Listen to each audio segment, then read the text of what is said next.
High high ভাই, মসজিদের ইমাম সাহেব তারাবি নামাজ পড়ানোর সময় চুকি চুকি মোবাইল বাইর করে একই কাণ্ড করছে।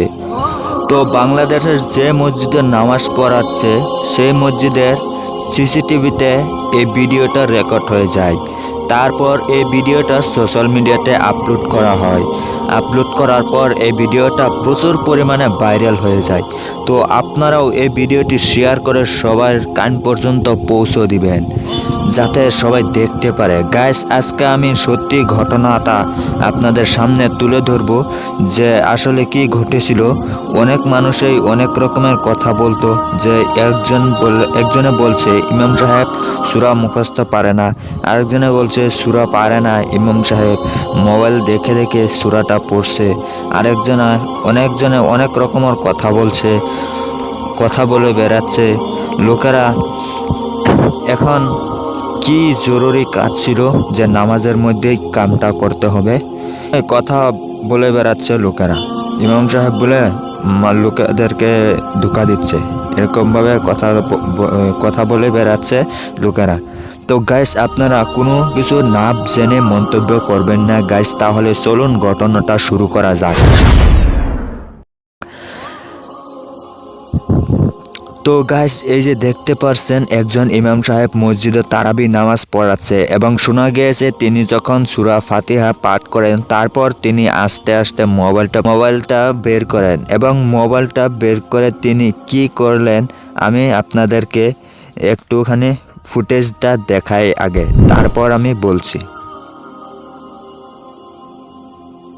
কোরআন দেখে তারাবির সালাত পড়া যাবে। সো সুন্নাহ বা নফল নামাজে কোরআন খুলে মুসাফকে দেখে দেখে তেলাওয়াত করা যায়, কিন্তু ফরজ নামাজে এমনটা করা ঠিক। তো গাইস, এই যে আপনি দেখতে পাচ্ছেন মোবাইলটা বের করে কিছু একটা খোঁজার চেষ্টা করেছে। হয়তো তিনিও ওইখান থেকেই কোনো একটা সূরা বা কোনো একটা কোরআনের আয়াত তেলাওয়াত করতে চাচ্ছিলেন। তার ফোনে হয়তো খুঁজে পাচ্ছিলেন না, হঠাৎ করে তিনি খুঁজে বের করলেন। ইনি তারপর হয়তো সেই আয়াতখানি মোবাইলে খুঁজে পেয়েছেন, তারপর তিনি আয়াতটা পড়া শুরু করেন। এরকম তিনি করেন, কিন্তু এখানে কোনো ধোঁকা দেওয়ার মতো কোনো কিছুই নাই বা কোনো খারাপ কিছু বের করতে চাইনি। ইনি নতুন কোনো সূরা বা তার যদি কোনো সূরা মনে না পড়ে, হয়তো তিনি মোবাইল থেকে দেখেই সূরাটা পড়েছেন। মোবাইল দেখে বা কোরআন দেখেই পড়লে কোনো নিষেধ নাই, কোনো সমস্যা নাই। এবং অনেক আগে থেকেই অনেক ইমামদেরকে দেখেছি যে তারা মোবাইল দেখে সূরা পড়ছে। অনেক ভিডিওতে দেখেছি যে তারা কোরআন দেখে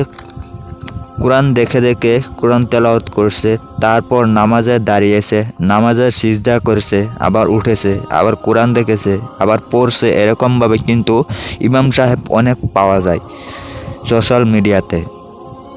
কিন্তু এই বিষয়টা আমরা যারা জানি না তাদের কাছে এই বিষয়টা নতুন লাগবে এবং সব কিছুই আজগবি লাগছে। তো আমাদের এই সোশ্যাল মিডিয়ার জগতে সব কিছুই ভুলভাল ভিডিওর সামনে খুব তাড়াতাড়ি চলে আসছে। আমাদের আগে বিষয়টা সত্যিটা জানা উচিত এবং বোঝা উচিত, আসলে এই কাজটা ঠিক নাকি বেঠিক, এটা কি সত্যি নাকি মিথ্যা, এটা আমাদেরকে বুঝতে হবে। সোশ্যাল মিডিয়াতে এই ভিডিওটা ভাইরাল যখন হয়েছে তখন মানুষের কাছে এই বিষয়টা নতুন লেগেছে যে ইমাম সাহেব নামাজ পড়ানোর সময় কোরআন তিলাওয়াতের মাঝখানে মোবাইল বের করে কি করছে। আসলেই তিনি কোরআন তিলাওয়াতের একটা আয়াত পড়ার জন্য মোবাইলটা বের করে আয়াতটা পড়ছিল, সেটা দেখেই অনেক মানুষ অনেক কথাই বলে বেড়ায়। তো গাইজ, একটা কথা কি, আপনারা কোনো কিছু না জেনে না বুঝে মন্তব্য করবেন না। এইগুলি বিষয় না জেনে বা না বুঝে মন্তব্য করাটা ঠিক নয়।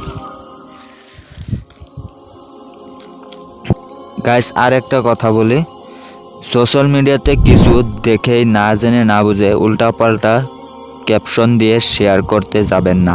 মানুষদেরকে বিভ্রান্ত করবেন না। সত্য ঘটনাটা জানতে না পারলে চুপ থাকবেন, কোনো মন্তব্য করবেন না।